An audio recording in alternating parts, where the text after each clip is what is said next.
अथ श्रीमद् भागवत महापुराण तृतीय स्कंध अथ 9वां अध्याय। ब्रह्मा जी का शेषशाही भगवान की स्तुति कर सृष्टि रचना का उपाय पूछना। ब्रह्मा जी बोले, हे भगवान, आपकी महिमा विचित्र है। आज कितने ही काल की उपासना के पश्चात मुझे आपका दर्शन प्राप्त हो सका है।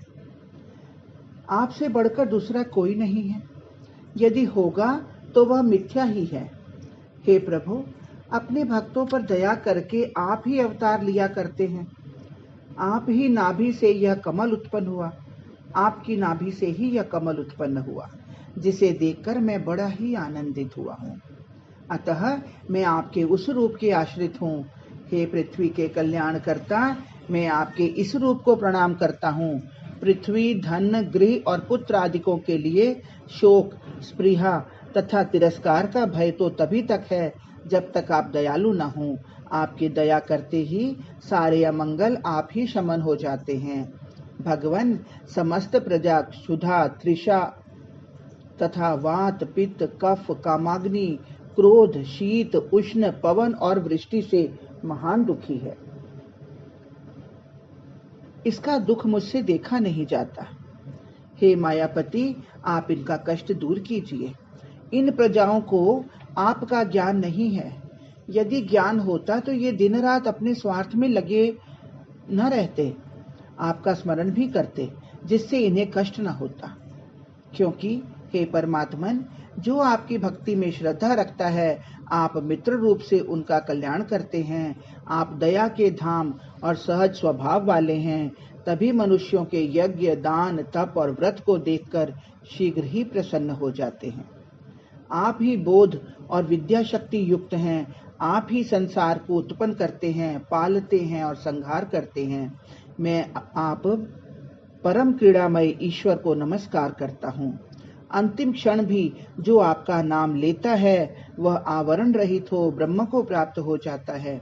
मैं आप उन अज ईश्वर की शरण हूँ। आप ही की दया है कि मैं आपकी नाभि कमल से उत्पन्न हुआ हूँ और आपके उदर में सारा संसार स्थित है। आप सृष्टि के आदि क्रम से त्रिलोक के उद्धारक हैं। आपके समान उपकारी कोई नहीं है। आपको मेरा प्रणाम है। आप संसार के एकमात्र मित्र तथा सर्वांतर्यामी हैं। आप भगवान मुझ में ऐसी बुद्धि स्थापित कर देवें कि मैं सृष्टि रचना करने में समर्थ हो सकूं। हे ईश्वर, मैं पहले ही के समान फिर संसार का विस्तार किया चाहता हूँ। अतएव आप मुझ पर कृपा कीजिए। आपके लिए मेरा पुनः पुनः प्रणाम है।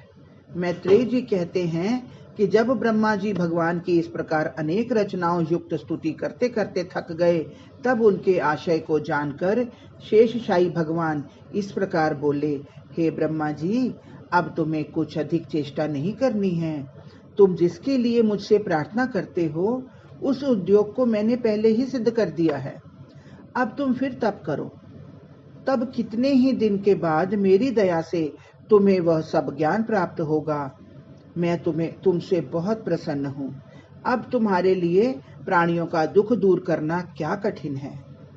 हे ब्रह्मा जी, तुम्हें यह जो कुछ बुद्धि और शक्ति प्राप्त हुई है वह मेरी ही देन है। उठो, तुम्हारा कल्याण हो। जो मनुष्य तुम्हारे द्वारा की हुई मेरी इस उपरोक्त स्तुति का पाठ करेगा और सुनेगा, उसकी मैं सब मनोकामनाएं पूर्ण करूंगा। तप, यज्ञ, दान तथा योग की समाधि का सबसे बड़ा सिद्ध फल यही है कि मैं उस पर प्रसन्न हूँ। मैं आत्म रूप से सभी प्राणियों में वास करता हूँ। इससे मैं अत्यंत प्रिय से प्रिय हूँ। मनुष्य शरीर धारण करने का उत्तम फल यही है कि वह सर्वप्रथम मुझ में प्रेम करे।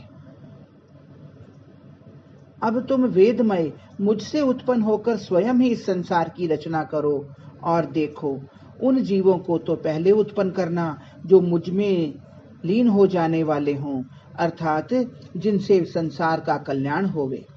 फिर अन्य सब प्रजाओं को पहले ही के समान बनाओ। हरिओम तत्सत, हरिओम तत्सत। बोलो कृष्ण बलदेव की जय।